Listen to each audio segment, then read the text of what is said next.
자, 그래서 특별활동부터 보시겠어요. 특별활동은 뭐 일단은 그 옛날에 그냥 특활이라고 했었던 그런 건데요. 줄여서 특활. 그런데 이게 지금 뭐 교육과정의 구조상 재량활동과 함께 교과 외 활동에 속한다 이렇게 쓰여져 있죠. 그러니까 교과 활동에 재량활동이 있고 특별활동이 있어요. 아시겠죠? 그리고 이게 옛날에 그랬었는데 지금은 2009년에 2009 개정 교육과정부터 이게 재량활동이랑 통합이 됐어요. 특별활동이. 그래서 창의적 체험활동으로 좀 변했습니다. 그 이름이. 그래서 지금은 창체로 남아있어요. 그런데 일단 그 합쳐지기 전에 합쳐지면서 약간 뭐 생략된 부분도 있고 막 그래가지고 약간 한번 보고 넘어가는 게 좋을 것 같아요. 자, 뭐 이거 쭉쭉 읽어보시면 되겠고요. 그래서 뭐 1954년 뭐 이때부터 이게 있었어요. 그래서 쭉쭉 나오면 쭉쭉 읽어보면 되는 건데요. 자, 이래서 그 특별활동 같은 경우에는 교과 과목이랑은 좀 달라요. 왜냐하면 교과 같은 경우에는 우리가 아무리 지금 통합적인 어떤 교육과정이라든가 통합적인 교육과정 뭐 창의 융합형 인재 뭐 이런 얘기를 하더라도 과목이 사라졌나요? 아니죠. 왜냐하면 여러분이 이제 중고등학교 때까지 배웠던 과목들을 보시면 그냥 말 그대로 상식 수준의 과목이잖아요. 그렇지 않나요? 그거가 막, 크게 막 어려웠던 그 과목이 있을 수 있겠군요. 아무튼 어, 그게 여러분이 전공에서 배웠던 내용에 비해서 깊이가 어떤가요? 사실은 굉장히 얕고 넓게 알려주는 어떤 상식적인 수준의 얘기라는 느낌이 굉장히 강하시죠. 여러분 전공에 비한다면. 그러니까 그런 경우에는 정말 알아두어야 하는 내용을 가르치는 거예요. 그러면 그걸 알아야만 하는 거니까 체계적으로 가르치려고 합니다. 왜냐하면 그걸 모르면 안 되니까요. 그런데 특별활동 같은 경우에는 그걸 몰라도 솔직히 되는 거잖아요. 약간 취미활동 같은 그런 느낌이잖아요. 그렇기 때문에 그냥 약간 그 좀 내키는 대로 가르치는 아니면 내키는 대로 활동을 하게 되는 그런 경향이 훨씬 강하죠. 그러니까 체계성이 있으면 좋지만 좀 부족하더라도 큰 하자는 없다. 이렇게 받아들이시면 될 것 같아요. 그래서 아무튼 뭐 그렇게 크게 뭐 내용 자체가 구조화되어 있지는 않고요. 다만 이제 교과 과목만을 가르쳐 주다 보면 교과 과목만을 가르치면 좀 여러 가지 인성 문제라든가 뭐 여러 가지 이제 교양적인 측면이라든가 이런 게 좀 부족할 수 있으니 그걸 좀 보완하고자 나온 게 이 특별활동이기 때문에 교과와 상호 보완적 관계라고 생각을 하시면 되겠습니다. 그래서 뭐 자율성 뭐 어쩌고저쩌고 쭉 나오고요. 아무튼 특별활동은 이런 걸로 돼 있어요. 자치활동이나 적응활동, 개발활동, 봉사활동, 행사활동. 근데 여러분이 많이 해보신 거는 자치활동이랑 봉사활동일 거예요. 그리고 이제 개발활동이나 적응활동, 행사활동 같은 경우는 아무래도 해보는 기회가 많이 적은 편이죠. 하지만 특별활동들이 이런 걸로 구성이 되어 있기는 합니다. 무엇이 들어있는지는 한번 보세요, 그냥. 자, 그리고 재량활동이라는 게 있어요. 아까 특별활동이랑 재량활동이랑 합쳐서 뭐가 됐다 그랬죠? 창의적 체험 활동으로 이름이 바뀌었다 그랬죠. 자, 그럼 재량 활동이 뭔지 한번 보시겠어요? 자, 6차 교육과정까지는 학교 재량 시간이라는 명칭으로 초딩들한테만 이걸 했어요. 그런데 7차 교육과정부터는 중등학교까지 확대가 됐습니다. 중등학교라고 하면은 이거를 아직도 헷갈리는 분이 있을 수 있는데 중등학교라고 하면 중학교랑 고등학교를 포함하는 내용이죠. 그리고 그럼 대학교는 뭔가요? 대등학교인가요? 아니죠. 그건 대등학교라는 건 없고요. 그건 고등교육이라고 합니다. 이게 중등교육이라고 하면 어, 중학교와 고등학교에서 이루어지는 교육이 중등교육이고요. 대학교에서 이루어지는 교육은 대학원을 포함해서 그건 고등교육이라고 합니다. 자, 그래서 아무튼 그래서 이제 요거가 이제 명칭이 좀 변하고 어쩌고저쩌고 해가지고 지금은 이제 교과 영역이랑 그 전체적인 교육 과정의 영역이 이렇게 쭉 나뉘었다는 거예요. 교과 영역, 특별 활동 영역, 재량 활동 영역으로 3분이 되었다가 요거가 합쳐져서 언제? 2009년에 합쳐져서 지금은 창체가 됐다. 이렇게 생각하시면 되겠습니다. 자, 그래서 재량 활동의 특징을 볼까요? 이거 학생의 흥미적성 요구를 수용하고 굉장히 좋네요. 그래서 학생의 선택권을 일정 부분 확보를 한다. 근데 이거는 재량 활동 같은 게 아까 특별 활동 같은 게 어땠어요? 이거는 일반적인 교과 학습과 그냥 상호 보완적인 특성을 갖고 있었고 어떤 그 교과 자체에 대한 수업은 아니라 그랬어요. 이거는 CA가 이거였죠. 근데 재량활동 같은 경우에는 여기 심화, 보충학습 이런 것과 밀접한 관련이 있습니다. 그래서 일반적인 학교 수업에서는 할 수 없는 그런 수업들 있잖아요. 예를 들어서 심화학습 같은 경우는 굉장히 공부를 잘하고 좀 그 머리가 팍팍 돌아가는 애들, 그런 애들을 위한 어떤 수업이라고 한다면, 보충 수업 같은 경우에는 어떤 수업이겠어요? 보충 수업은 그거죠. 일반적으로 어떤 학습 양이 부족하거나 그 어떤 선수학습 요소가 결여된 아이들을 상대로 해서 그런 아이들이 일반적인 수업에 잘 적응할 수 있도록 조력하는 활동인 경우가 굉장히 많죠. 그래서 요 심화 보충학습이 결과적으로 어떤 평균에서 좀 벗어나 있는 아이들을 대상으로 하는 그런 수업이라고 생각하시면 되겠어요. 그래서 이렇게 범교과 학습, 자기주도 학습의 기회, 이런 걸 제공한다라고 생각하시면 되겠습니다. 그래서 요거는 재량 활동이기 때문에 말 그대로 재량이에요. 재량. 어떤 재량인가요? 이거는 학교 재량입니다. 학교 재량. 학교 재량이라는 게 뭐냐면, 일단은 여러분 그 학교에서 교육 과정을 받아오잖아요. 어디서 받아와요?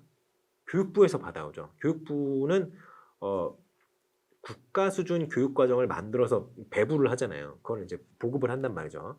그러면 그걸 가지고 교과서 만드는 출판사가 그걸 막 교과서를 만들어요.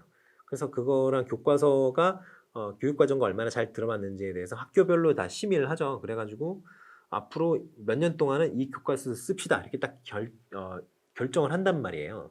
그렇게 한 다음에 그걸 가지고 이제 실제 수업을 하게 되는데, 자, 그 여기 보시면 그 재량 활동 같은 경우에는 그 교과서만으로는 커버를 할 수 없는 내용들에서 얘기를 하고 있죠. 왜냐하면 심화학습 같은 경우는 봐요. 교과서가 다 담을 수 없는 내용들이니까 심화학습이라고 하는 거고, 보충학습은 뭐예요? 그 교과서를 이해하기 위해서 옛날에 배우고 넘어왔어야 되는 건데 얘가 못 배운 거잖아요. 제대로 안 배운 거. 그런 것들에 대해 배운 거니, 그런 것들에 대해서 배우는 거니까, 지금 현재 어떤 교과서가 있다고 하면은 그 교과서의 내용과는 좀 범위가 다르죠. 그렇죠. 그래서 이런 것들을 어떻게 한다? 학교에서 필요한 때, 필요가 요구된다면, 필요하다고 느낀다면, 요구된다면 그런 걸 하겠다는 거예요. 그래서 학교에 재량권이 부여되어 있습니다. 아시겠죠? 그래서 이제 뭐 요거는 뭐 그래서 뭐 융통성이 아무래도 있죠. 학교에서 재량이 좀 있으니까. 그래서 교과 재량 활동이라는 게 있고요. 창의적 재량 활동이라는 게 있어요. 자, 교과 재량 활동 같은 경우에 아까 심화학습이라든가 속진학습 이런 것들이 있어요. 요거는 그래서 뭐 선택 과목에 대해서 뭐 추가적으로 학습하는 뭐 그런 경우가 굉장히 많죠.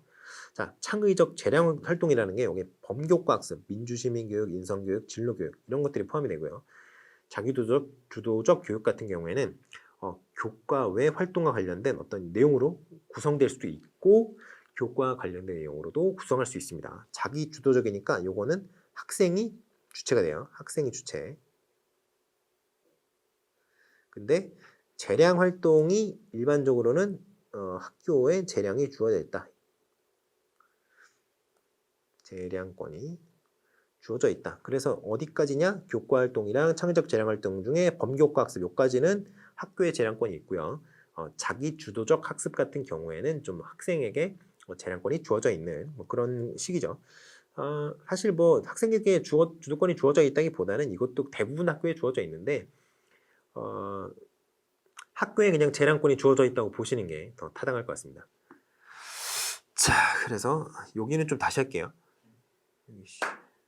재량 활동에 대해서 학생에게 주도권이 주어져 있다고 잘못 얘기를 해가지고.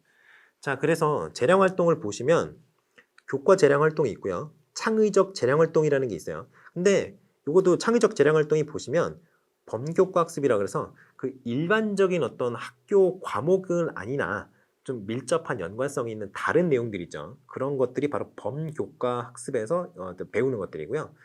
자기 주도적 학습 같은 경우에는 교과랑 관련이 있을 수도 있고 없을 수 있습니다. 하지만 아무튼 이 재량활동 모두 통틀어서 재량권이 어디에 있다? 이 재량권은 모두 학교에 있다. 학교의 재량권. 이렇게 생각하시면 되겠어요. 아시겠죠?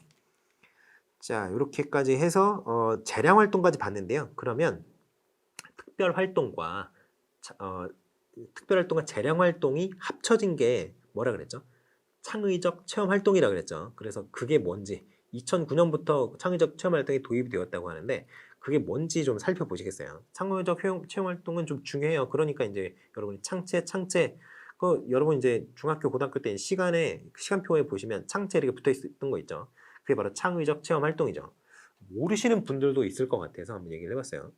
자, 아무튼 이 창의적 체험 활동 같은 경우는 이미 굉장히 표현부터 거창해집니다. 재량 활동과 특별 활동을 합쳤기 때문에 그런지 모르겠는데, 자 보시면 교과와 상호 보완적 관계 속에서 삶을 적극적으로 실천하고 심신을 조화롭게 발달시키기 위하여 이렇게 실시하는 교과 이외의 활동, 교과 이외의 활동이다. 그러니까 창의적 체험 활동 같은 경우는 예전에 재량 활동 같은 경우에는 교과 활동이 포함이 되어 있었죠. 그런데 창의적 체험 활동이라는 명칭으로 변경되면서 특별 활동과 합쳐지면서 이 교과와 관련된 어떤 활동들이 좀 배제가 되는 그런 경향이 굉장히 강해졌습니다. 그래서 뭐 어떤 거는 들어오고 어떤 거는 빠졌기 때문에 제가 보자라고 했던 이유가 바로 그것 때문이에요. 이런 것들. 자, 그래서 보시면 여러분 2015 개정교육과정에서 뭐 핵심 역량 이런 거 나왔었죠. 그 핵심 역량이 여기도 나와요.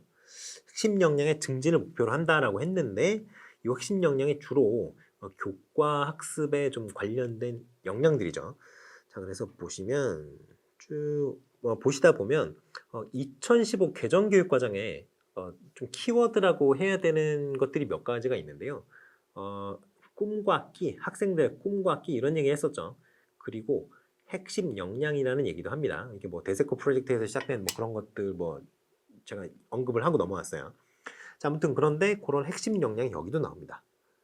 핵심 역량의 증진, 그렇죠. 여기서 보시면 무슨 정의적, 창의적인 삶의 태도 어쩌고 나오는데요.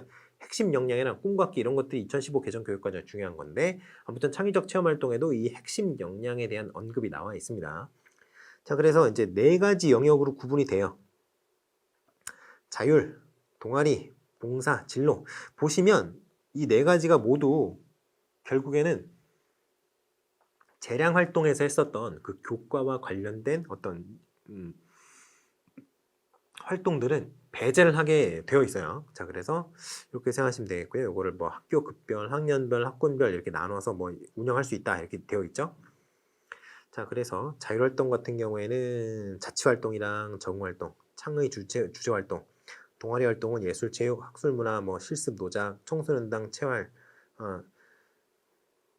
청소는 단체 활동 그런 거고요. 봉사 활동은 뭐 봉사하는 거고요. 그리고 진로 활동 같은 경우에는 직업 교육 받는 거 비슷한 진로 상담 받는 거랑 비슷한 거라고 생각하시면 되겠습니다. 자, 그렇게 생각을 하시면 되겠고요. 이제 방과 후의 교육 활동, 방과 후 교육 활동이죠. 요거는 어렸을 때 해보신 분들 많이 있을 거예요. 저도 해봤거든요, 이거는. 그러니까 여러분들도 당연히 해보셨겠죠. 자, 요거는 방과 후 교육 활동 같은 경우에는 예전에는 이제 선생님들이 그 자율적으로 하시는 분들이 계셨어요. 저 같은 경우에는 저 중학교 때 이제 국사 선생님, 남자부 선생님이 한 분 계셨는데 이분이 축구를 너무너무 좋아하셔가지고 아이들을 모아서 축구팀을 만들었어요. 그래가지고 맨날 볼 차고 막 그런 분이 한 분 계셨죠. 요거는 교육 활동이라고 보기는 어렵잖아요. 주말에 막 만나서 축구 연습하고 막 그랬거든요. 근데 그게 축구부가 아니었어요. 그냥 그 선생님이 혼자 개인의 취미였어요. 그래서 개인의 취미이고 선생님의 봉급이 빤하다 보니까 뭐 유니폼을 맞춰준다거나 뭐 축구화를 사준다거나 이런 거는 할 수가 없었는데 아무튼 이제 같이 유니폼을 맞추기는 했죠. 우리가 돈을 냈지만 당연히. 선생님이 이제 음료수 같은 걸 사주셨어요. 그런 것들 있죠. 방과 후 교육 활동의 일환으로 볼 여지가 충분히 있습니다. 이런 건데 아무튼 정규 수업 시간 이후에 이루어지잖아요. 수업 다 끝나고 우리가 했으니까 점심 시간에 뭐 나와서 뭐 학교 끝날 때까지 뭐 축구하고 이런 거 아니잖아요. 그러니까 정규 수업 시간 이후에 이루어지는 그걸 학습자의 다양한 특기와 적성을 신장시키기 위한 교육 활동이다.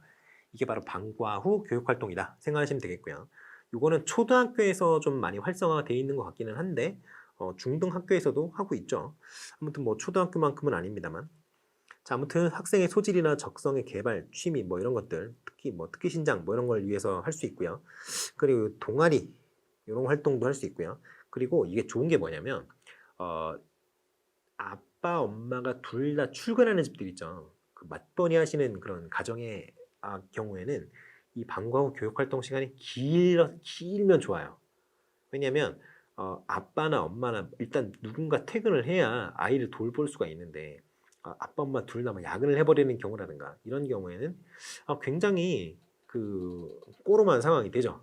누군가 한 명이 데리러 와야 될 거 아니에요. 아이를 챙겨줘야 되는데 자기 아이니까.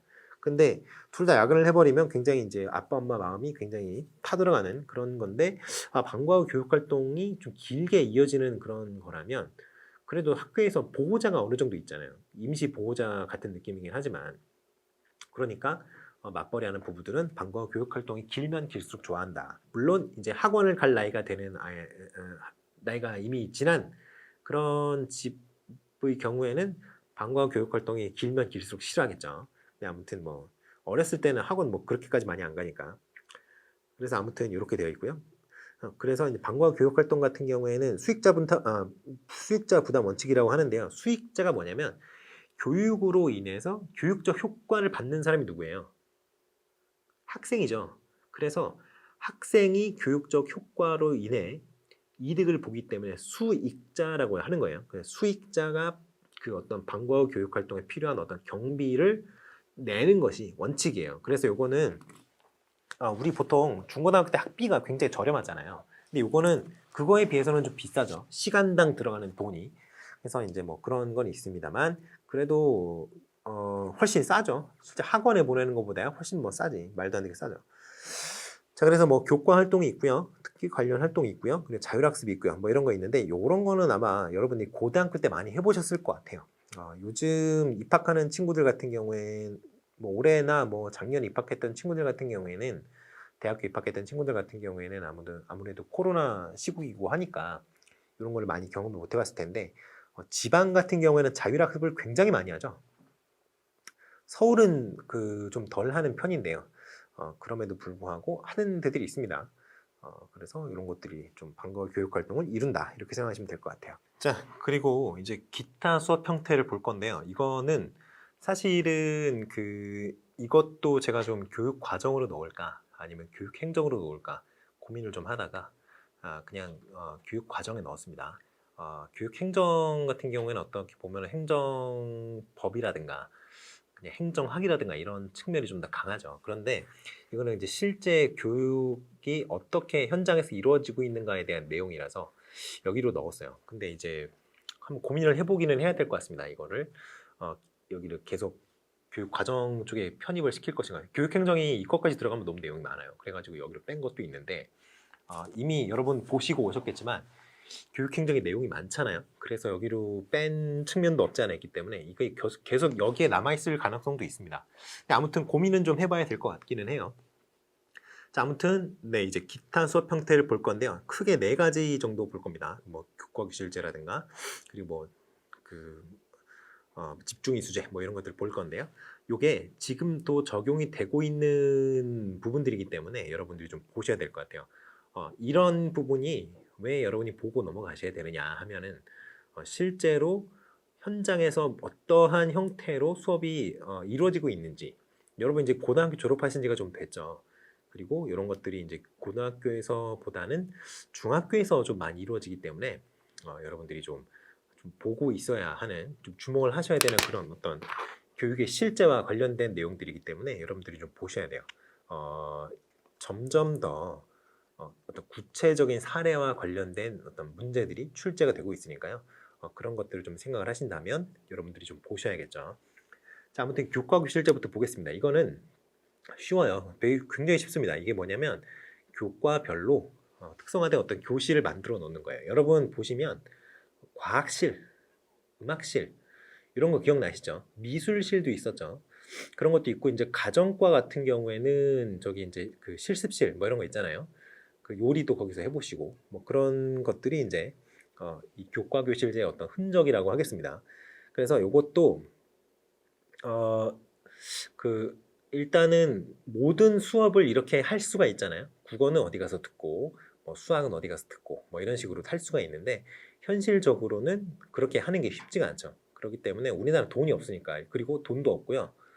그리고 이제 부지가 부족하죠. 그렇기 때문에 교실 확보가 쉽지 않아요. 그러다 보니까 이제 교과교실제가 좀 한정적으로 운영이 되고 있죠. 그런데 이게 사실 이렇게 뭐 잘 되는 것 같지는 않아요. 사실 왜냐면 일단은 한정적인 과목에 의해서 한해서 이제 이동을 하고 있고요. 그리고 그 교과교실제는 사실 미국 같은 경우에는 이제 자기가 수강 신청을 해서 수업을 듣잖아요. 그러다 보니까 이제 교과교실제가 좀 잘 운영이 되는 그런 측면이 있는데요. 그렇다고 해도 뭐 미국의 어떤 공교육의 질이 높다는 게 아니고 퀄리티가 뛰어난다는 게 아니고 그런 식으로 운영이 되고 있는데 우리나라는 그냥 반이 통째로 이동하는 경우가 굉장히 많죠. 그 뭐 제2외국어 할 때도 좀 반 옮겨서 하시고 막 그랬었죠. 그런데 그거는 교과 교실제는 아니니까 그거랑 헷갈리시면 안 됩니다. 음악실, 과학실, 뭐 그 컴퓨터실, 뭐 이런 식으로 미술실 이런 식으로 아예 그 과목에 특정한 어떤 교실이 할당이 되어 있어야 교과 교실제예요. 자, 그래서 이 교실 특성화가 필요한 경우에 이게 욕을 먹는 이유가 뭐냐면 제가 지금까지 얘기했던 내용들 있잖아요. 과학실 같은 경우에 실험도가 잔뜩 있는 과학실이 있고 음악실, 피아노 뭐 이런 거 있죠. 미술실 같은 경우도 따로 있고요. 뭐 실습하는 그 과정과 실습하는 그런 실습실 같은 경우에도 각종 화기가 들어있죠. 물론 이제 화기라 그래서 총 뭐 이런 게 아니고 불을 사용할 수 있는 그런 시설들이 있잖아요. 근데 이런 것들은 이미 우리가 하고 있었단 말이죠. 그런데 교과교실제가 현실적으로 그거 외에는 하기가 쉽지 않은데 괜히 도입을 해가지고 욕을 먹는 그런 제도라고 할 수 있겠습니다. 그래서 A형, B형, C형으로 나뉘어요. 그래서 A형은 말 그대로 완전 다 모든 걸 교과교실제를 운영을 하는 모든 과목에 대해서 하는 거고요. B형 같은 경우는 과목을 중점적으로 보는 그런 형태이고 그리고 C형이 우리가 흔히 얘기하는 그 분반 있죠. 수준별 분반 운영하는 거. 이 C형 같은 경우에는 우리가 좀 적용을 하고 있습니다. 자, A형 같은 경우는 모든 거를 다 그 모든 과목에 대해서 교과교실제로 운영을 해요. 국어나 영어나 수학이나 뭐나 다 운영을 하는데 이거를 실제로는 이게 쉽지가 않아서 우리나라는 이거를 제대로 하지 못하고 있어요. 그래서 선택 과목 뭐 이런 거 하고요. 뭐 쭉 내용이 한번 내용 한번 쭉 보시면 되겠고요. 자, 그리고 A형 교과실제가 이제 이거는 우리가 운영을 하고 있지 않기 때문에 여러분들이 아마 접해 보시지 못했을 거예요. 그런데 이렇게 홈베이스 이런 걸 설치를 해야 되는데 요거를 보신 분이 많지 않을 거예요. 요거 하는 학교가 없는 건 아닙니다. 없는 건 아닌데 거의 없어요. 그래서 홈베이스를 설치를 해야 되는데 홈베이스가 뭐냐면 그냥 사물함 있는 공간이라고 생각하시면 돼요. 그런데 사물함 있는 공간이 따로 공간 빼기가 마땅치가 않으니까. 왜냐면 학교가 건물이 막 13층 뭐 14층 이렇게 돼 있는 게 아니라 보통 5층 이렇죠. 4층 5층 이렇잖아요. 학교 건물이. 그러다 보니까 교실이 부족해요. 이 홈베이스를 따로 설치할 공간이 안 나옵니다. 자, 그래서 이제 사물함에 홈베이스에 사물함을 설치를 해야 되는데 공간이 안 나오다 보니까 타르실 같은 데 있잖아요. 타르실 안에다가 이 사물함 설치해 놓고 홈베이스다 이런 식으로 해 놓으니까 그 우리가 이제 분실 사고라고 이제 기재는 하지만 도난 사고가 자주 일어나죠 또. 그래서 그러다 보니 이제 아무래도 여러 가지 한계가 있다는 그런 한계가 있습니다. B형 같은 경우는 과목형이에요. 과목형. 그래서 이제 수학 과학형이 B1이고요. 영어형이 이제 B2인데요. 요거는 이제 같이 하는 학교도 있고 같이 안 하는 학교도 있고 뭐 그래요. 뭐 아무튼 수학이나 과학에 좀 전문화되어 있는 어떤 그 교실을 따로 만들어주거나 아니면 영어에 좀 전문화되어 있는 교실을 따로 만들어주거나 이거는 B2형 같은 경우에는 어떻게 옛날에 운영을 했었냐면 예전에는 여러분 카세트 테이프라는 거 들어는 보셨죠? 실제로 보신 적 있어요? 보시면 이렇게 생겨가지고 이 구멍이 이렇게 뽕뽕 뚫려 있고 여기 테이프가 이렇게 요쪽으로 지나가요. 이렇게 말려 있다가 이렇게 도르래 타고 지나가서 여기 말리고 이렇게 뭐 감으면 이렇게 되고 그래서 여러분 그 뮤직 플레이어 보면 이렇게 되어 있는 게 이게 재생 버튼이잖아요. 유튜브도 이렇게 되어 있죠. 이게 카세트 플레이어의 그 재생 그 버튼에 이렇게 되어 있었어요. 그래서 요 표시가 재생 표시인 겁니다. 아무튼 그래요. 그래서 요것들이 장비가 쫙 깔려 있었어요. 그게 이제 지금은 좀 보기가 어려운데 제가 이제 한참 이제 중학교 고등학교 다닐 때만 해도 이런 시설이 남아 있는 곳이 있었습니다. 저희 학교가 그랬어요. 그래서 아무도 안 쓰지만 그 장비를 버릴 수가 없잖아요. 그러니까 그게 시설은 그냥 있는 거예요. 그런 학교를 다녔죠, 제가. 그런데 그걸 보시면 이제 그 리스닝 같은 거 할 때 그 테이프에 원어민이 이렇게 녹음해 놓은 거 그 파일을 틀어줘요. 그래서 요거를 듣고 뭐 listen and repeat 뭐 이런 거 나오고 뭐 그 따라하고 막 그런 거를 했었죠. 저는 뭐 한번 해본 적이 없는데 그렇게 했다고 하더라고요. 그래서 이런 것들이 영어 중심형 어떤 교과 교실제의 어떤 그 예시다라고 할 수 있겠습니다. 한마디로 그 영어 뭐 특히 뭐 회화 수업하는 그 교실이 따로 있었다고 보시면 돼요. 자, C형 같은 경우에는 이제 수준별 수업이 바로 C형 교과 교실제예요. 우리나라에서 요거는 하고 있죠. 영어, 수학 이런 과목들을 중심으로 해서 요걸 많이 운영을 하고 있어요. 자, 그래서 성적순 배치로 해서 이제 상중 하반 이렇게 나누거나 아니면 상하반 이렇게 나누거나 둘 중에 하나예요. 자, 그래서 이렇게 A, B, C로 하든가 아니면 뭐 상중하 이렇게 하든 상하 하든가 A, B반 이렇게 부르든가 아무튼 그건 학교에서 운영하기 나름이에요. 자, 그래서 보시면 성적 순으로 끊죠. 성적 순으로 끊어서 못하는 애들만 따로 뭐 이렇게 열반 이렇게 해서 지네들도 다 알아요. 우반인지 열반인지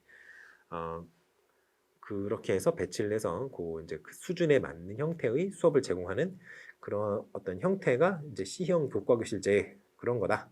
이렇게 생각하시면 되겠습니다. 근데 이게 좀 단점이 있어요. 그 수준별 수업을 하게 되면은 아무래도 잘하는 친구들한테 학교에 좀 관심이 많이 쏠리게 돼요. 그러다 보니까 잘 못하는 애들한테 더 케어가 필요하잖아요, 사실은. 왜냐면 완전 학습을 목표로 한다며요. 우리나라 공교육은 학습자의 부적 편포를 달성하기 위한 어떤 교육이 우리나라 공교육인데 실제로는 그렇게 이루어지지 않는다는 게 문제죠. 그래서 이제 어떤 그 교육의 부익부 빈익빈 현상이 일어난다 이런 식으로 단점을 얘기할 수 있습니다. 자, 그다음에 블록 타임제가 있어요. 블록 타임제. 여러분 그 CA 시간에 이제 토요일에 이제 한 주 몰아서 2주에 한 번씩 하거나 3주에 한 번씩 하거나 이제 블록 타임 한꺼번에 모아서 토요일에 뭐 이렇게 한꺼번에 그 CA만 하고 뭐 이런 거 해보셨죠? 그게 이제 블록 타임제라고 보시면 돼요. 그래서 일반적으로는 이제 45분 수업에 10분 휴식을 하고 뭐 또 다시 45분 수업 듣고 10분 휴식하고 중학교는 고등학교 50분씩 하고요. 그렇게 수업을 하죠. 그런데 이게 그 앞뒤로 잘라먹는 시간이 되게 많잖아요. 맨 처음에 애들 들어가서 애들 막 이제 막 떠들고 막 장난치고 막 이러다가 애들이 이제 딱 수업이 시작하면 종이 막 울린단 말이에요. 종이 울리면 어떻게 했어요? 여러분 그 학창 시절을 한번 떠올려 보시죠. 중학교 때 고등학교를 떠올려 보세요. 그 막 떠들고 막 친구들이랑 놀고 있다가 선생님이 이제 오실 거 아니에요? 종 치면 자리에 가서 준비를 해야죠. 선생님도 걸어오시는 시간이 있으니까. 하지만 아무도 자기 자리에 가 있지 않죠. 다른 애들이랑 놀고 있단 말이에요. 그러다 보니 선생님이 딱 들어오면 그때 이제 움직이기 시작을 합니다. 그리고 막 시끄럽죠. 선생님이 조용히 시켜야 돼요. 그렇죠. 여러분들도 하셔야 되는 겁니다. 조용히 시켜야 돼요. 애들이 앉아서 이제 막 책 꺼내고 막 책이 없는데 빌려와야 되는데 못 빌렸다고 그러고 난리가 나죠. 자, 그렇게 해서 소란을 진정시키는 데까지 한 3분 걸린다고 생각을 해보세요. 그리고 이제 선생님한테 인사를 해야 되고요. 출석도 불러야 되고요. 뭐 이런 거 저런 거 하다 보면 앞에 한 7, 8분 까먹는 거 예사죠. 일도 아니에요. 그러면 40분 수업을 하고 뭐 10분 쉬든 초등학교처럼 45분 수업하러 10분 쉬든 그 앞에 한 7, 8분 까먹는단 말이죠. 그러면 45분 수업이라고 해보세요. 7분 까먹으면 얼마예요? 38분밖에 안 되잖아요. 근데 사실 그 어떤 선생님이 생각을 하고 들어온 그 어떤 수업 지도안이 있을 거 아니에요? 이렇게 수업을 해야지라고 생각을 쓰지는 않았더라도 머리에 생각을 하고 오는데 학습 활동이랑 학습 활동 사이에 전환되는 그 페이즈가 있는데 그 페이지에서도 몇 분씩 까먹잖아요. 그러면 실제로 수업하는 그 어떤 수업 시간이 굉장히 적어지죠. 그렇기 때문에 이게 너무 수업의 낭비가 심하니까 아예 2시간씩 묶자. 그래서 앞에 들어가는 7, 8분 요거를 한 번만 하게 하자라고 하는 게 이 블록 타임제가 나오는 어떤 기본적인 어떤 생각이에요. 그렇게 하면은 한 번만 해도 되는 거 아니야? 라고 생각해서 이렇게 생각을 했었단 말이죠. 굉장히 괜찮은 방법 같아 보이죠. 하지만 이게 단점이 많이 있습니다. 자, 보시면 운영을 하려면 여기 쭉 뭐 나와요. 그래서 이렇게 뭐 쭉 이렇게 운영을 하려고 했었다. 근데 항상 계획은 아주 아름답죠. 근데 실제는 어때요? 현실은 시궁창인 경우가 굉장히 많죠. 이것도 똑같아요. 현실이 굉장히 시궁창입니다. 왜 그러냐면 일단 시간이 90분, 100분 막 이렇잖아요. 그러면 학생들이나 선생님들이나 시간이 굉장히 많이 남아있다는 생각을 해요. 왜냐면 내가 시간을 10시에 했다고 생각을 해보세요. 그러면 90분이면 11시 반까지예요. 10시에 수업을 시작을 했는데 11시 반까지 수업을 하게 되면은 앞에 한 7, 8분 까먹어서 10시 한 10분 됐다고 쳐봐요. 10시 10분이에요. 1시간 20분이나 남았네요. 굉장히 시간이 많다고 생각되지 않나요? 그러니까 진도를 시간에 맞춰서 딱딱 빼는 것을 어려워하시는 선생님들이 굉장히 많습니다. 이 블록 타임제를 실시하는 경우에 선생님들이 진도 빼는 걸 어려워할 정도니까 애들은 어떻겠어요? 선생님들은 그래도 내가 어디까지 진도를 빼야 돼라는 걸 계획을 하고 들어가는데 애들은 어디까지 내가 배워야 돼 이렇게 계획을 해요? 안 하죠. 아무리 공부 잘해도 그런 거 하나 못 봤어요. 그러니까 왜냐면 걔네는 일로 하는 게 아니잖아요. 그 공부를. 물론 그게 사실은 뭐 어떻게 보면 직업이나 마찬가지인데 걔네가 그런 어린 아이들이 그런 생각을 하고 사는 건 아니죠. 그렇기 때문에 아이들도 늘어지고요. 선생님도 늘어져요. 그래서 실효성이 굉장히 떨어지는 측면이 있고요. 또 이런 측면도 있습니다. 한 달이 이렇게 있어요.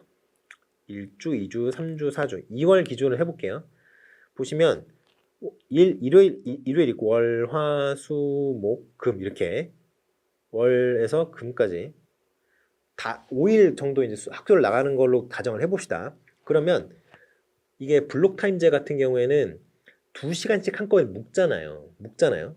그래서 좋아요. 그렇게 한다고 쳐요. 근데 일주일에 3번, 4번씩 들어오는 수업들 있죠. 수학이라든가 뭐 영어라든가 국어라든가 이런 주지 과목들 같은 경우에는 일주일에 여러 번 수업을 들어오잖아요. 그런데 그 일주일에 한 번 들어오는 과목 있죠.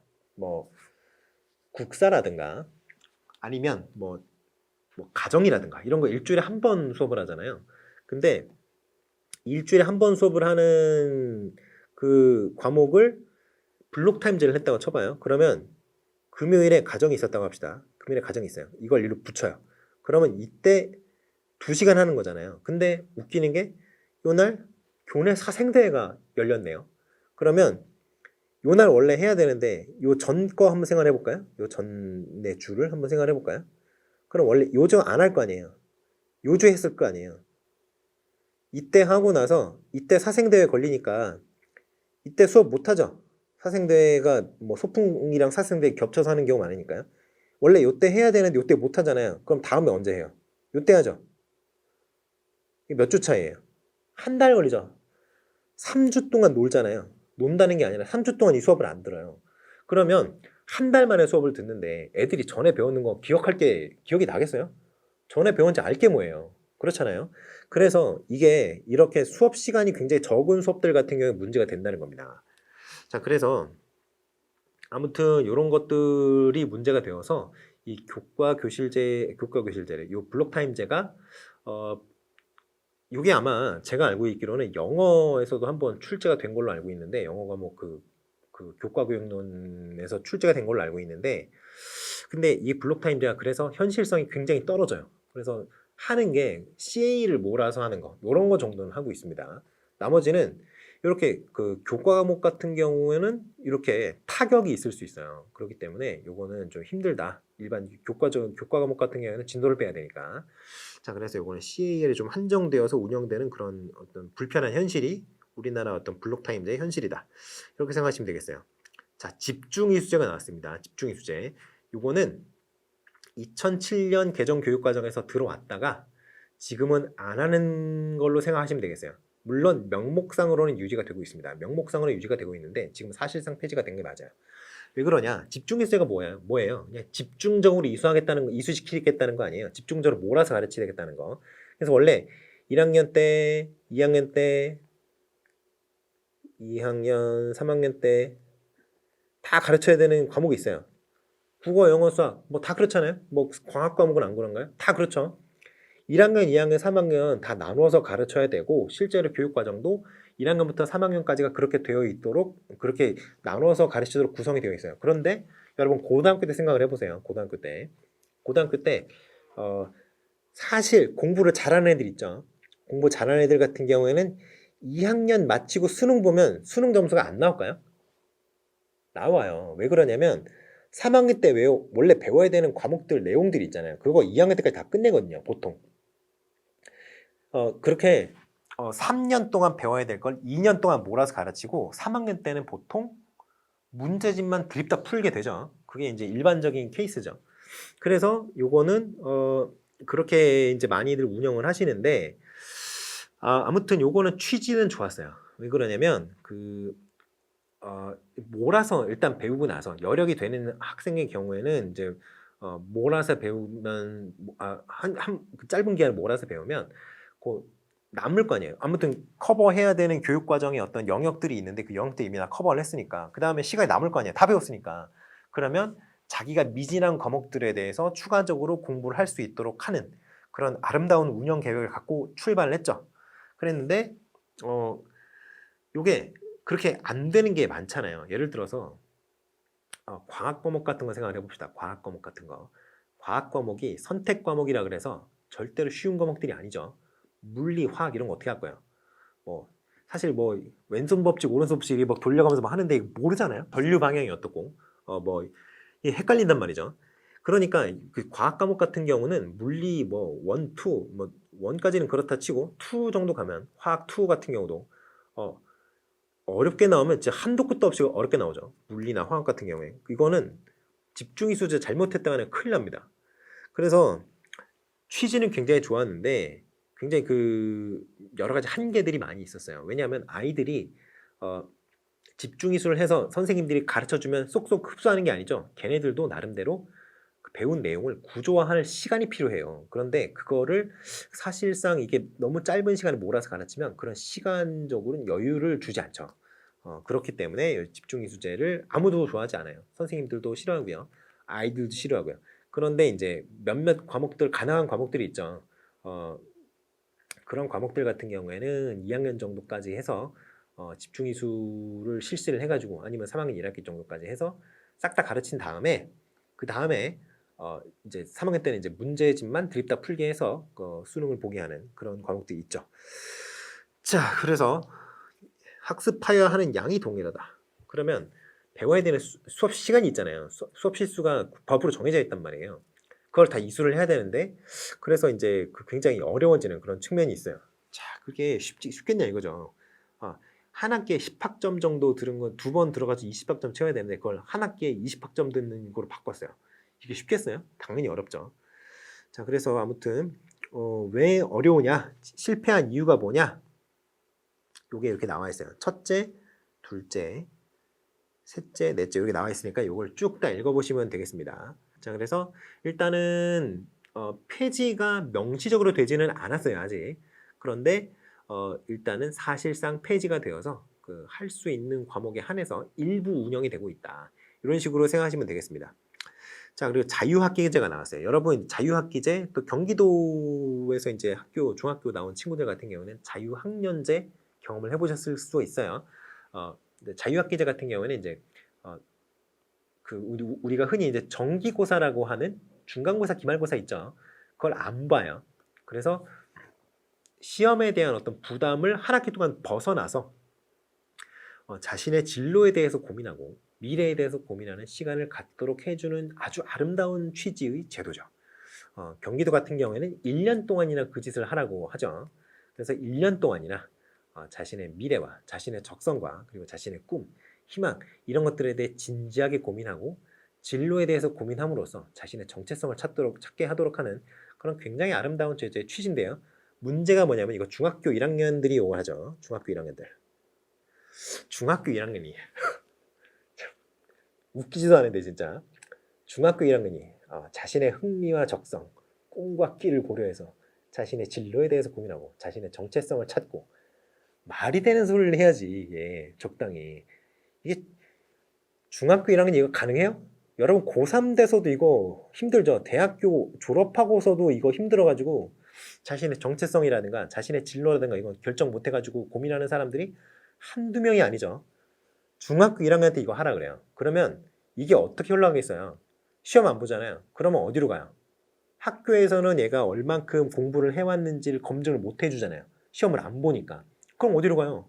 학원으로 갈 거 아닙니까? 학원 모의고사 볼 거 아니에요. 그렇게 해서 자유학기제는 망했죠 지금. 아무튼 뭐 하고는 있습니다만 계속 진행을 하고 있는데요. 아무튼 뭐 망했어요. 현실적으로는 아무 의미가 없죠. 그래서 이제 그런데 이제 이런 현실적인 비판과는 달리 이 자유학기제의 아름답고 아주 그 숭고한 그런 취지를 여러분께서 잘 기억하고 계셨다가 문제가 출제가 되면 그렇게 아름답고 예쁜 소리를 쓰시는 것이 좋다고 할 수 있겠습니다. 이렇게 하시면 될 것 같고요. 자, 그래서 여기 기존 교육과정에 큰 변화 없이 도입되었다 이런 것도 있고요. 체험학습이 다양하지 못해요. 이게 체험학습 같은 게 문제가 되는 게 뭐냐면 일단 체험학습 같은 경우에는 어떤 직업 현장에 직접 나가서 체험을 하게 되어 있어요. 그래서 직업 현장에 나가서 체험을 하게 되는데 일단은 그 유명한 직업들이냐 유명한 직업들이 뭐냐, 돈 잘 버는 직업들을 유명한 직업들이라고 생각하시면 되겠습니다. 거의 동치라고 보시면 돼요. 왜냐면 학생이나 학부모나 교사나 그런 직업들 외에는 별로 그렇게 관심이 없어요. 그러니까 그런 유명하거나 전문직에 해당되는 직업들 그런 데 가서 이제 체험학습을 하게 되죠. 문제가 뭐냐면 그런 데까지 이동하는데 안전사고가 발생할 수 있죠. 만약에 체험학습을 하러 갔는데 아이가 사고를 당했어요. 그러면 그 안전을 그 아이의 사고에 대해서 누가 책임을 질 거냐? 책임 소재가 굉장히 애매하죠. 그리고 이제 수업 시간에 일어난 것 같은 경우에는 100% 교사가 어떻게 그 책임을 질 수밖에 없어요. 왜냐하면 안전관리자가 교사기 때문이에요. 그래서 이제 선생님들도 굉장히 부담스러워하고요. 그리고 직장에서 일하고 계신 분들이죠. 그 사람들 어떻게 일하는지 보러 가는 거 아니에요. 직장에서 일하는 분들도 굉장히 아주 짜증이 나죠. 왜냐하면 그 조그만 애들이 와서 와글와글 떠들면서 막 하는데 시끄럽고, 그리고 뭘 어떻게 만들지 모르고, 그리고 이제 뭐 물건 망가뜨릴 수도 있고요. 굉장히 갈가치죠. 그 사투리로 갈가친다고 하는데 갈가치죠. 그러니까 별로 그렇게 썩 맞듣지 않죠. 직장에서도. 그래서 이제 체험학습 같은 경우에 그래서 직접 방문해서 하는 것보다 전문 강사, 전문직이나 뭐 어떤 직업 어떤 해당 영역이 있으면 거기서 이제 경력이 오래 되신 분들, 이런 분들을 초청을 해서 강연을 듣는 식으로 하는데요. 강연 들으면 여러분 뭐 어때요? 집중을 막 빡 합니까? 안 하시죠. 보통 그 강당이나 이런 데 모아놓고 이제 강연 같은 거 많이 하잖아요. 근데 그렇게 되면은 애들이 듣겠냐는 거예요. 한 반에 들어가서 그 반 한 20명, 한 30명 이렇게 되는 그 반에 들어가서 아이들이랑 눈 맞춰가면서 얘기를 해도 들을까 말까 하는데, 강당에 모아놓는다면 저 뒤에 있는 애들은 관심이 없거든요. 그런데 웃기는 게 뭐냐면 여러분들 이제 강의를 해보셔서 아시겠지만 그 저 뒤에 있는 애들 뭐 하는지 다 보인단 말이죠. 안 보일 것 같지만 다 보인단 말이에요.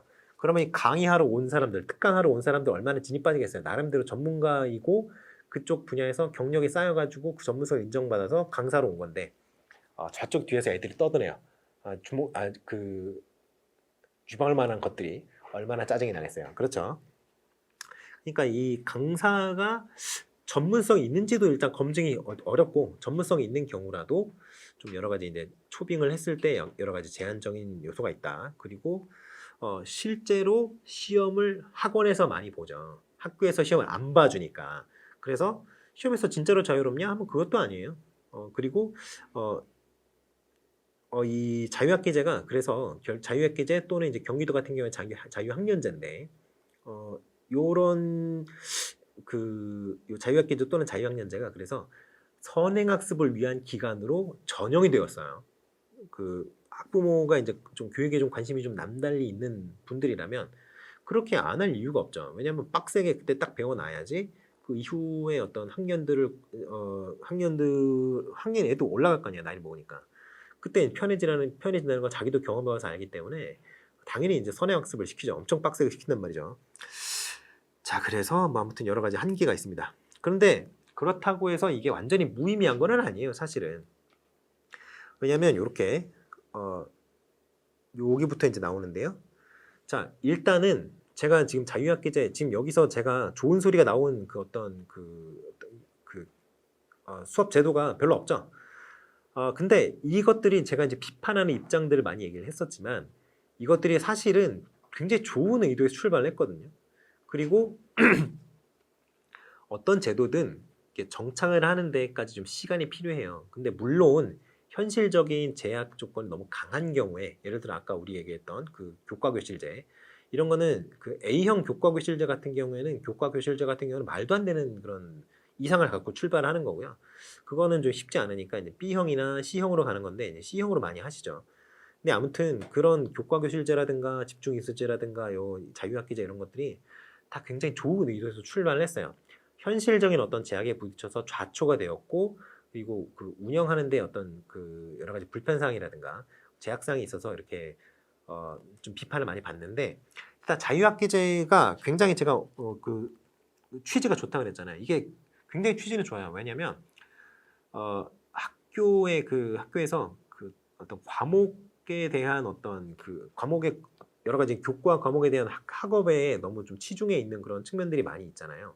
그래서 우리가 이제 그 과목에 대한 어떤 학습에 굉장히 치중을 해서 수업을 하게 되는데요. 교육과정 운영도 그런 식으로 하고 있죠. 그런데 그게 아이들의 어떤 전인적인 발달이라든가 뭐 창의 융합형 인재를 어떤 길러내는 데는 사실은 큰 도움은 안 된다라는 지적이 꾸준히 있어 왔어요. 그래서 사실은 그 좀 이렇게 머리를 좀 식히고 좀 자기의 자신에 대한 고민도 좀 하고 이런 시간이 좀 필요한 게 아이들인데 물론 누구나 다 필요합니다만 아이들이라고 그런 시간이 필요 없는 건 아니잖아요. 그러니까 그런 것들이 필요한데 그런 거를 좀 우리가 보장을 못 해주는 그런 제도적으로 보장을 못 해주는 그런 측면이 있었죠. 그래서 아이들이 사실은 자기 자신에 대해서 좀 이렇게 고민도 해보고 내가 뭘 좋아하는지, 뭘 잘하는지, 뭘 하고 싶은지 이런 것들에 대해서 좀 자기가 생각을 해보고 이런 시간이 있으면 좋죠. 그런데 이제 그런 것들이 이제 잘만 운영되면 굉장히 좋은데 잘 운영되지 않으니까 제가 비판을 하는 거예요. 자, 그래서 이런 것들이 이제 뭐 좋은데 아무튼 안정적으로 좀 이제 시간이 지나고 이제 어떤 제도의 취지를 점점 이제 어, 제도의 취지에 따라서 잘 운영이 되도록 자꾸 이제 뭔가 수정 보완이 이루어진다면 자격계제 같은 경우에는 좀 그래도 어느 정도 회생할 그런 가능성이 있지 않겠나 이렇게 싶어요. 자, 아무튼 뭐 이래요. 그래서 뭐 총괄평가에서 뭐 수행평가 이런 것들이 뭐 활용이 되고요. 수행평가가 일단은 성적이 매겨지진 않아요. 이 자유학기제에서 이루어지는 평가 같은 경우에는 그렇기 때문에 선생님들이 그리고 이제 수업 시간에 발문하시잖아요. 발문. 선생님들이 말로 질문한다는 거죠. 그것도 다 평가의 일종이에요. 그래서 어떤 선생님들이 다 그런 일지를 쓰실 수는 없는데 그런 것들을 통해서 아이들을 잘 기억하시는 선생님들 같은 경우에는 제가 좀 똑똑하다, 좀 이렇게 좀 이해도가 좀 떨어진다 이런 것도 막 체크를 하시고 그런 선생님들 많이 계시죠. 자, 그래서 이제 전통적인 어떤 평가에서 좀 벗어나서 좀 다양한 형식의 평가를 활용을 하면서 어떤 상대적인 어떤 수검 집단 내의 어떤 상대적인 위치만을 평가하는 게 아니라 그 아동의 어떤 성장 과정이라든가 그 학습 과정이라든가 이런 거에 대해서 좀 더 주목할 수 있는 그런 기회가 된다는 긍정적인 측면도 있어요. 자, 그래서 아무튼 그래요. 그래서 이 자유학기제도 이제 잘만 운영되면 굉장히 좋은 긍정적인 효과가 있으니까 여러분들이 답안에 쓰셔야 되는 거는 좀 이렇게 긍정적이고 예쁘고 좀 아름답고 숭고한 그런 얘기를 잘 골라 쓰시면 되겠고요. 비판하는 점이 있다면 제가 얘기했던 것처럼 너무 이제 강력하게 얘기하시지 말고 좀 현실적인 제약으로 인해 이런 식으로 좀 약화시켜서 쓰시면 굉장히 좋은 답안이 구성될 수 있을 것 같습니다. 자, 그다음에 2015 개정 교육과정인데요. 요거는 사실 이제 큰 의미가 없어요. 사실 요거는 큰 의미는 없어요. 그냥 쭉 읽어만 보시면 되고요. 자, 2015 개정 교육과정에는 아까 제가 그 핵심 역량 이런 얘기를 했었죠. 핵심 역량. 요 핵심 역량이 요거 예전에는 외웠어요. 요 무조건 이게 2015 개정 교육과정의 어떤 목표 이런 거 외웠는데 이제는 2022년 개정 교육과정의 목표 이런 걸 외우셔야겠죠. 네, 아무튼 바른 이성을 갖추고 미래 핵심 역량을 기른 창의 융합적 인재, 즉 핵심 역량을 고루 갖춘 창의 융합형 인재의 양성. 요게 2015 개정 교육과정의 어떤 목표입니다. 목표. 그래서 뭐 이렇게 6가지 핵심 역량이 나오는데 여기 자기관리, 지식정보 처리, 창의적 사고, 심미적 감성, 뭐 의사소통, 공동체 이래서 6가지 역량을 2015 개정 교육과정에서 목표로 하는 학생들이 배양하도록 이제 그 유도하려고 하는 그 핵심 역량이 바로 6가지예요. 아무튼 교사상과 학생관인데요. 교사는 이렇게 학생과 함께 배우고 돌보며 더불어 성장해 나가는 교사가 바람직한 교사다라고 이제 거의 정의하고 있어요. 그래서 교사는 학생에 대해서 어떻게 생각을 해야 되느냐라고 할 경우에 이렇게 생각하시면 돼요. 학생과는 교사가 가져야 마땅한 학생과는 학생이라는 사람들은 스스로 선택하고 그에 대해서 책임을 지며 실존적인 어떤 얘기가 나왔네요. 실존주의적 얘기. 그리고 자아를 완성해 나가는 개성 있는 주체적 존재. 요게 이제 교사가 가져야만 하는 교사가 가져야 마땅한 어떤 학생관이 바로 이겁니다. 학생이 이런 존재라고 상상하라는 거죠. 이렇게 상상이라고 해야 되나요? 상정하라고 하는 게 더 나을 것 같습니다. 상상이라고 하는 거는 그 뭐 현실로 이런 게 존재하지 않는다는 얘기니까 그건 좀 너무 간 얘기인 것 같고요. 자, 이렇게 학생들을 받아들이고 그렇게 대우를 해라라는 게 이제 2015 개정 교육과정에서의 어떤 추천사항입니다. 자, 그래서요. 개정사항 같은 경우에는 뭐 기초소양 교육 강화했다고 어쩌고저쩌고 나오는데요. 뭐 이거는 이제 큰 의미가 없어졌어요. 이제 슬슬. 이제부터는 나올 것이라고 이제 출제가 될 거라고 생각되는 부분은 2015 개정 교육과정과 2022 개정 교육과정의 차이점. 왜 차이점에 대해서 물어볼 것이라고 생각을 하냐면 보통 이제 교육과정이 개정이 되었다면 무언가 개선의 요소가 있기 때문에 개정을 할 거 아닙니까? 그죠? 그 전에 교육과정에서 좀 미진했던 부분에 대해서 수정 보완해서 새로운 교육과정에 반영하는 것이 당연한 일이겠죠. 그러니까 2015 개정 교육과정의 어떤 미진했던 부분, 미흡했던 부분에 대해서 뭔가 개선이나 수정했던 그런 요인들이 나올 거예요. 2022년 개정 교육과정을 본다면.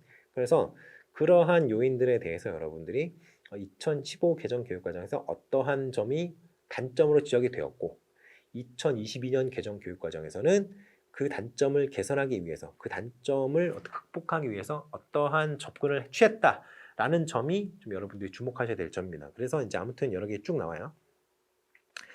초등학교는 어떻게 하고 중학교는 어떻게 하고 고등학교는 어떻게 하고 이 정보교육과가 필수교육과로 들어왔는데 여기서 이제 코딩이라든가 알고리즘이라든가 이런 거 좀 배우죠. 일단은 제가 중학교 교과서 요 정보교과 교과서를 본 적이 없어서 모르겠는데 어느 정도 수준인지는 잘 모르겠어요. 근데 중학교 대상이니까 뭐 굉장히 쉬운 정도겠죠. 아무튼 요게 예전에는 선택 과목이었어요. 정보교과예요. 컴퓨터 과목이. 그런데 이게 필수로 지정이 되었어요.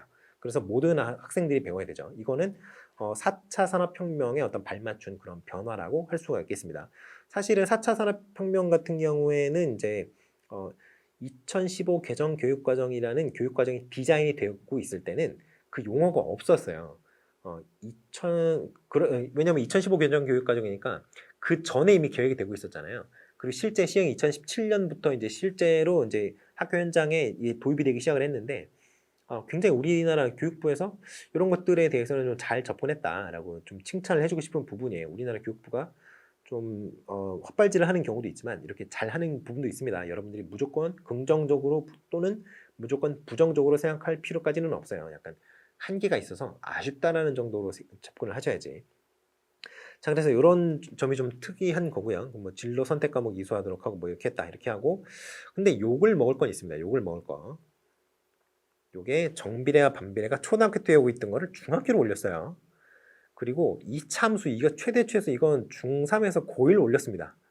네, 피타고라스 정리는 중2로 내렸네요.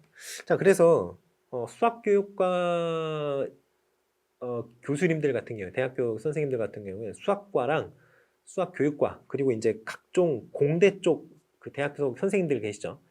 그래서 우리나라 이 2015 개정 교육과정이 너무너무 안 좋다라고 비판을 많이 하세요. 왜냐하면 배워야 되는 거를 정말 안 가르치려고 어떻게든 노력을 한 흔적이 보이는 그런 측면이 있기 때문에 그래요. 자, 아무튼 그래요. 2017년부터 들어왔다 그랬죠. 아무튼 그렇고 자, 수학교과 비판 안 할 수가 없습니다. 수학교과가 너무 지나치게 분량이 삭제가 되거나 탈락했어요. 너무 아니면 뭐 가르쳐야 되는 게 뭐 굉장히 줄었는데 아무튼 뭐 이렇게 굉장히 이렇게 어떤 이렇게 미적분 뭐 확통 기하 이렇게 해서 잘 나누는 것 같은데 벡터가 빠졌죠. 벡터를 왜 뺀지 모르겠어요. 자, 그래서 뭐 아무튼 영행열 뭐 벡터 공간 벡터 이것도 중요한데 이거 뺐고요. 그래서 행렬이라든가 미방이라든가 공간 벡터라든가 뭐 극좌표 그리고 상관관계 해기분석 이런 것들 다 중요한 것들 우리나라에 하나도 없어요. 이게 진짜 중요한 개념들인데 하나도 없어요. 뭐 심화수학, 심화수학 2, 고급수학이 나뉜다는데 이것도 그냥 눈 가리고 아웅하는 거고요. 예전에 배웠던 수학 1, 2랑 내용상 차이가 없거나 더 부족합니다. 이게 배워야 되는 거가 양이 늘어나는 것도 그렇게 바람직하지 않지만 무조건 늘어나는 것도 바람직하지 않지만 아이들의 학업 부담을 경감한다는 어떤 그 미명 아래 가르쳐야 되는 것 그리고 아이들이 배워야만 하는 것들을 이렇게 빼는 것도 좀 문제가 있다고 생각합니다. 자, 아무튼 뭐 여러 가지가 있어요. 근데 아무튼 가장 크게 문제가 되는 것 중에 하나가 바로 이 학습량 축소예요. 학습량 축소. 이거 보시면 원래 중고등학교 때 배워야 되는 것들을 제대로 배우지를 못해가지고 대학교를 들어와요. 그래서 공대를 갑니다. 공대를 갔더니 당장 초월함수 미적부터 시작을 해가지고 벡터, 공간좌표 뭐 이런 것들 배우지도 않았던 복소수의 극좌표라든가 이런 것들 잔뜩 나오죠. 그러니까 대학생인데 과외를 받아요. 자, 이런 웃지 못할 어떤 그런 촌극이 벌어지고 있는 상황인데 아무튼 이게 그래서 좀 바람직하지 않다라고 해서 2022년 개정 교육과정 때는 바꿔야 된다 노래를 불렀는데도 불구하고 거의 똑같이 갔죠. 그래서 2022년 개정 교육과정도 그대로 욕을 먹고 있습니다. 그래서 이게 기초학력이 굉장히 떨어졌어요. 왜냐하면 요게 미달률이거든요. 숫자가 미달률이에요. 미달률. 요것도 미달률입니다. 색깔이 여기 보시면 국어가 요거고요. 수학이 요거고 영어가 요거예요. 제일 연한 게 영어입니다. 그래서 국어의 미달률이 요거, 수학 여기 영어 이렇게 되는데 영어나 국어 같은 경우에는 그래도 말로 하는 거기 때문에 좀 그나마 수학에 비해서는 조금 타격이 적은데 수학 같은 경우는 굉장히 고도의 사고력을 필요로 하는 그런 과목 중에 대표적인 어떤 케이스죠. 그러니까 이거를 안 가르치니까 그리고 시키는 양도 줄어들고요. 그러다 보니까 여러 가지 이제 기초학력이 굉장히 많이 저하하는 기초학력이 요 기초학력 평가하는 거 보시면 어떻게 되냐면 요거가 진짜 이거예요. 이거 점수 통과하면 오케이 요거. 이거를 가정하고 평가를 하는 거거든요. 그런데 지금 요 점수 있잖아요. 여기 오케이 너 여기만 넣으면 패스. 이 점수 있죠. 이 점수를 못 넘은 애들이 이 정도 된다는 거예요.